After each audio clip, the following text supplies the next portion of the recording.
ایک سنار کے انتقال کے بعد اس کا خاندان مصیبت میں پڑ گیا، کھانے کے بھی لالے پڑ گئے۔ ایک دن اس کی بیوی نے اپنے بیٹے کو نیلم کا ایک ہار دے کر کہا، بیٹا اسے اپنے چچا کی دکان پر لے جاؤ، کہنا یہ بیچ کر کچھ پیسے دے دیں۔ بیٹا وہ ہار لے کر چچا جی کے پاس گیا۔ چچا نے ہار کو اچھی طرح دیکھا، پرکھا اور کہا، بیٹا ماں سے کہنا ابھی مارکیٹ بہت مندہ ہے، تھوڑا رک کر فروخت کرنا، اچھے دام ملیں گے۔ اسے تھوڑے سے روپے دے کر کہا کہ تم کل سے دکان پر آ کر بیٹھنا۔ اگلے دن سے وہ لڑکا روز مرہ دکان پر جانے لگا اور وہاں ہیرو جواہرات کی پرکھ کا کام سیکھنے لگا۔ ایک دن وہ بڑا ماہر بن گیا، لوگ دور دور سے اپنے ہیرے کی پرکھ کرانے آنے لگے۔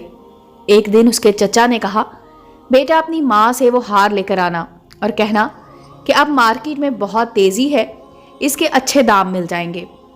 ماں سے ہار لے کر اس نے پرکھا تو پایا کہ وہ تو جعلی ہے۔ وہ اسے گھر پر ہی چھوڑ کر دکان لوٹ آیا۔ چچا نے پوچھا، ہار نہیں لائے؟ اس نے کہا وہ تو جعلی تھا۔ تب چچا نے کہا، جب تم پہلی بار ہار لے کر آئے تھے اس وقت اگر میں نے اسے جعلی بتا دیا ہوتا تو تم سوچتے کہ آج ہم پر برا وقت آیا تو چچا ہماری چیز کو بھی جعلی بتانے لگے۔ آج جب تمہیں خود علم ہو گیا تو پتہ چل گیا کہ ہار نکلی ہے۔ سچ یہ ہے کہ علم کے بغیر اس دنیا میں ہم جو بھی سوچتے، دیکھتے اور جانتے ہیں سب غلط ہے، اور ایسے ہی غلط فہمی کا شکار ہو کر رشتے بگڑتے ہیں۔ ذرا سی رنجش پر نہ چھوڑ کسی بھی اپنے کا دامن، زندگی گزر جاتی ہے اپنوں کو اپنا بنانے میں۔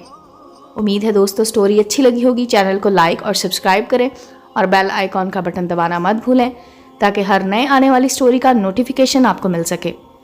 ملتے ہیں اگلی سٹوری کے ساتھ۔